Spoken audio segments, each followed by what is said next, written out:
Hey boys, so after that banger ass card we had this weekend in Seattle, we're back in the Apex. Let's just get right into it. Ranked number 12, Charles Johnson versus the unranked Ramazanian Tamirov. Fight is pretty much even money if we're being honest with you. Charles Johnson on a 4 fight win streak. They gave him an unranked fighter out of Uzbekistan. So like you should already know what that means. That means fuck you, Charles Johnson. You're about to lose your ranking, buddy. So we're gonna take Ramen to zero off that. Even though Charles Johnson slept Joshua Van, so he gets hella respect. You know what? Nah, nah, nah. We're taking Charles Johnson. He has a crazy height and reach advantage. Yeah, dude, this guy's 5'4".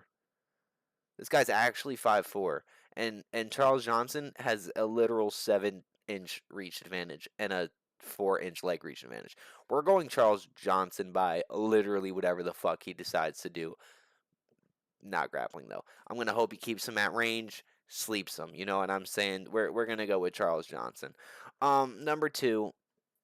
Let's be real. You guys don't even want to hear my in-depth analysis on this. We're going this shoddy right here. I don't even know, to be honest with you. Next on the card, fight number 3, Danny Silva versus Lucas Almeida. Um, Danny Silva's 9-1. Lucas Almeida's 15-3. Danny Silva had one fight in the UFC, but it was a split decision. He got completely struck out, but only won because of takedowns and control time. Lucas Almeida is coming off of a win by uni decision. Like right before, bro, like he did sleep Andre Philly. I mean, he did get slept by Andre Philly. Lucas Almeida, he got slept by Andre Philly, and we saw what happened last week to Andre Philly. He literally put himself in a guillotine. Wasn't going anything good. I'm gonna go Danny Silva just off of the fact, you can wrestle, you know how to do jujitsu, and Luke Almeida more than likely is going to outstrike you, but I'm going to hope and pray that you're smart enough to realize that this isn't working. We're going to go and we're going to wrestle. We're going to chain wrestle. We're going to go with Danny Silva. On to the next fight. Um, Sorry about that. On to the next fight, Andrea Lee. Chill out, bro. Andrea Lee versus JJ Aldrich. Andrea's on a 5 fight losing streak. She's literally the women's division Tony Ferguson, guys. Don't put your fucking money on her. I'm going to be 100% honest with you. She's literally 13-10 and on a 5 fight losing streak in the UFC. I don't understand why she hasn't been cut. Like I get the women's division like isn't what it used to be or like what it should be. I don't really. It's kind of ass if we're being honest with you, but whatever. I would take my girl JJ Aldrich. I mean, I'm taking anybody against somebody who's on a 5 fight losing streak, if we're being completely honest. Next on the card, we got Douglas Sildirandre versus John Castaneda. Um, where are we? Okay. Both are coming off of losses. DeAndre's a vet. Castaneda only really has 6 fights in the UFC. DeAndre has some crazy ass power. Obviously, he's a vet, so he's getting a little bit older. He has 20 knockouts and 11 first round finishes. Um, these old folks have really been turning up. They're both coming off of a loss. These old, I wish it told us the age. Right? If I click on him, will it tell me how old he is? No, right? 37. Yeah, so the old guys have kind of been turning up a little bit in 2025. I don't think Castanda has what it takes to stand and bang with them. DeAndre has fought a lot of legends in the division. Like he fought Peter Yan, he fought Cheeto, he did beat Cheeto. Um, but I honestly just believe Cancenita is just gonna take him down and grapple him. If we're being 100% honest, I'm gonna go John Cancenita.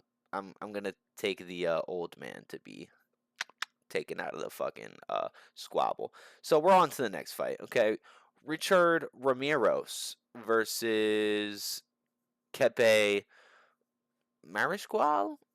I'm not the best pronouncer of names of words, but I know squabbles. You know what I'm saying? Iraq know the squabbles. They are both 17-6. They both have the literal exact same record. This fight's gonna pretty much be a fucking banger. Um, Mariscal Shepe has only had 4 fights in the UFC, won all 4 of them. While Ramos is obviously a straight up vet. I don't think Ramos is going to be able to fraud check my boy over here, Marshall. He's kind of like a prospect, and if we look at the stats, he's down in reach, down in leg reach. This guy has, he's low to the ground. He hasn't really fought anybody, obviously, because he's unranked, you know what I'm saying? But he is on a 4-fight squabble spree. You know what I'm saying? He is taking them to decision, except for one of them, Jenkins. Except for Jack Jenkins, that's a pretty decent win. And then, you look at Richard Ramos, right, and his record and his situation that he has going on. Charles Jourdain, um, Leon Murphy. I was gonna say Dan Murphy. Bro, he has a Nurmagomedov. He has a gang of experience. You know what? We're gonna go with Ramos. We're actually gonna go with Ramos. I'm gonna change my pick on the fly. We're gonna go with Ramos. They're both coming off of wins. I don't know. This guy's kind of giving me decision merchant vibes. You know what I'm saying? Yeah, we're gonna go with Ramos right there. Now we're on to the next fight, the main fight of the prelims: Danny Barlow versus Sam Peterson. Danny Barlow's undefeated, while Sam Peterson is 12-2. They're both pretty tall. You know what I'm saying? Pretty average reach, pretty even reach, pretty even leg reach. If we're being honest, Barlow has 2 fights in the UFC and he won both of them. Now Sam Patterson has 3 fights in the UFC, but he lost his first fight. The 2 fights Sam won were first round submissions. I'm gonna say he does the same fucking thing to Danny Barlow. Um, with a nickname like Left Handed God, like he does sleep shit.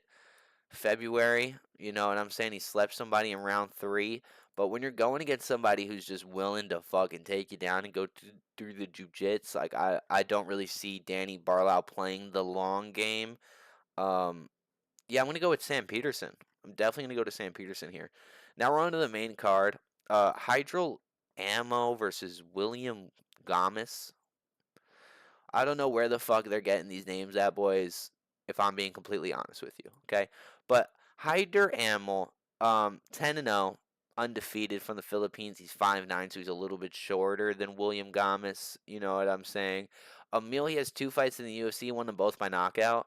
Gomis, however you decide to say his name, he has 4 fights in the UFC, won all 3 of them by decision. One of them is a second round KO.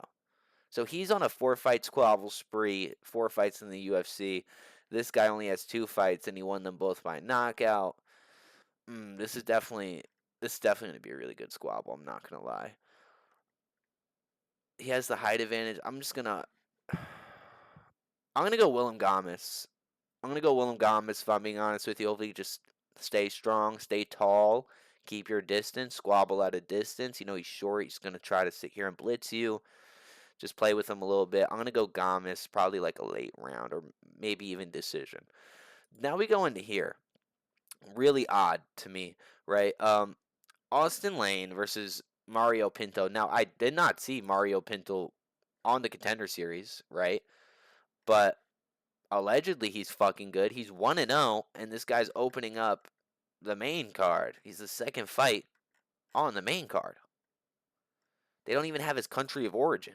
They don't have his reach or his leg reach. Like, you know what I'm saying? So when I see shit like that, I'm like, oh, I don't know if they just kind of grabbed you because this dude, Austin's opponent, kind of pulled up. I didn't hear anything like that. It just kind of seems like this was the fight that was set and made for this card. I have no idea who the fuck these 2 guys are, and I'm not even a casual.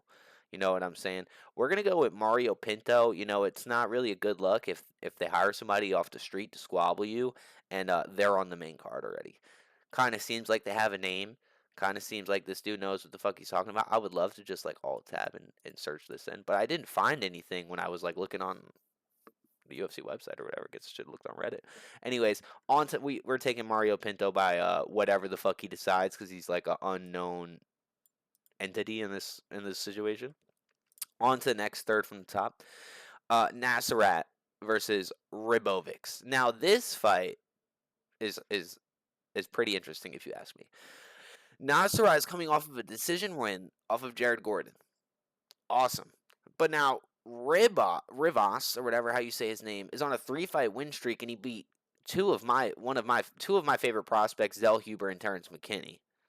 Right. See, now when I see people do shit like that to people that I like prospects like Terrence McKinney, Zell Huber, bro, he fucked both of them up. Yeah, and he only had like 4 fights in the UFC. I'm sorry. No idea. No idea. That is insane. This is like the 37-second KO. Then I was coping when this happened. I was like, nah, bro, like he just got lucky. McKinney's like that. Da da da da da. Then he goes and out squabbles the dog shit out of Zell Huber. You know what I'm saying? I fuck with Zell Huber. He gives me kind of like autistic Paulo Costa vibes. You know what I'm saying? I don't know why there's like 3 Paulo Costa clones. There's Paulo Costa, there's Zell Huber, and then there's that guy from Brohalo, the guy from Fighting Nerds. They all look like Paulo Costa. I don't understand. Um, we're gonna go with this guy. You know, you knock out the people that I am fond of. I am kind of now a fan. I'm kind of forced to be a fan. Same thing that happened with Ilya, knocked out Volk. Now I'm a fan. Same thing that happened with Bilal. Bilal completely demolished Leon Edwards. Now I'm a fucking fan. Okay, you know what I'm saying? You talk that shit, you back it up. You've gained the E-Dog as a fan 100%. We're going to take Ribovics probably by like a second round KO, TKO, maybe even first round. This guy seems a little out of shape, if we're being fucking honest. Okay, Nasserat seems a little bit out of fucking shape. Even though he did beat, Garrett Jordan, whatever the fuck, bro. Garrett Jordan. I can't talk. I can't speak. Co-main, the prospect killer, Cody fucking Brundage versus Julian, whatever the fuck. Why can't I'm okay? Versus Julian Marquise. Okay. Uh, Cody Brundage's last fight, because I had to look right, because the only fight I remember him fighting is this Bo Nickel fight, which he did amazing in. This allegedly happened in July. I don't remember this happening at all. So let's just say he's coming off of a year layoff, right? He's fighting Julian Marsequitz. This guy's coming off of a loss. He's a little bit bigger. They have the same reach, same kind of leg size. This guy recently lost to RoboCop last year. Lost to RoboCop. No idea who this is. No idea who. I kind of think I know. Zachary Reese. I've heard that name before. Um, he lost to RoboCop. It's kind of like the only name on this resume. And I'm looking at Zachary's. I kind of know that name. I don't know. I'm not fucking with that. I'm going with the prospect killer Cody Brundage, probably by straight up decision. This is probably just gonna be a grappling wrestling match. That's about it. Now, what everybody is fucking here for, the main show, the main event, my boy Manuel Kape, one of my absolute favorite fighters in the fucking UFC. Absolute favorite. His debut, squabbles the champion, goes to decision with the champion, loses his next fight, beats Odie Osborne, hell fucking yeah, beats this guy, uh, beats this guy David Dobrik, beats Felipe Dos Anjos, great fucking win. In my opinion, my boy beat Muhammad Mokaev, but I would have to rewatch that squabble. Fuck you, Muhammad Mokaev. And then obviously he's coming off of this win against Bruno Silva. Um, and then he was supposed to fight Brandon Royval, I'm pretty sure, on this card, but that got canceled.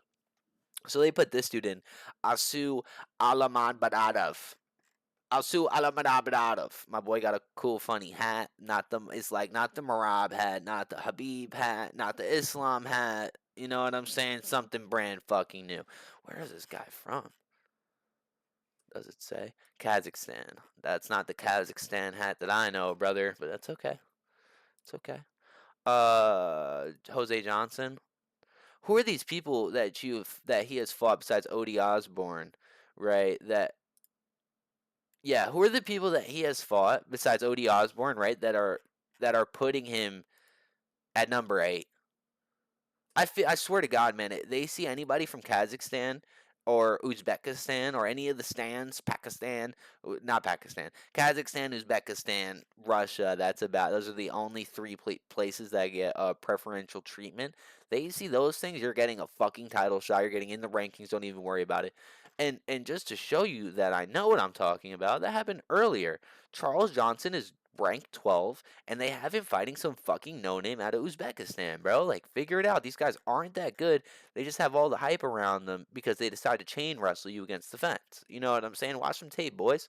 Listen, I'm going with Manuel Kepe. I am not a casual, and I have no idea who the fuck this is. Okay, I'm going my Manuel Kepe by whatever the fuck he decides. Spinning triple backflip heel kick is what I'm gonna guess. Excuse me, I was drinking a little bit bourbon. You know what I'm saying?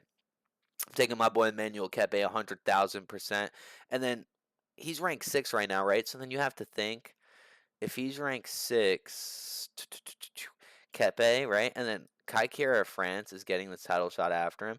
They have to they have to give him either a mirror or run back, give him Raval or give him Moreno. He had one of the Brandons, whichever one he would have fucked up anyway. And in my opinion, Cartier France does not deserve that title shot because he pulled out of that fight with Manuel Kepe. Quick stat: did you know that Manuel Kepe has the most fights pulled out? Like, he has 10 canceled fights. He has double the fights canceled in the UFC than he has actual squabbled in the UFC. People are fucking terrified of my boy Kaikira France. Absolutely fucking terrified. And isn't that dude? Yeah, Tasaturo Tatara. Bro, run that squabble back because they had a squabble in I want to say K1, but it was in Risen. They squabbled up in Risen, I'm pretty sure, and it was a good fight. I watched it back the other day. Run that back. I don't want to see my boy Kepe fight some fucking no name from Uzbeki. Okay, give that to Steve Ursek. Okay, put that on the fucking Australia card that we had nothing to watch. All right. Anyways, boys, those are my picks for the Apex card on the 1st of March. Got it done a little bit early. You know what I'm saying? How to get it done. I have a video about Peyton Talbot coming out real soon. Gonna be an absolute banger. You thought the Bo Nickel one popped off? Wait till I post this Peyton Talbot one, boys. Anyways, boys, peace. I just dropped some new music. Check out my links in bio. You'll see artist page. I'm on YouTube. Just look up Spyfar. I'll see you guys in a little bit, boys. Peace.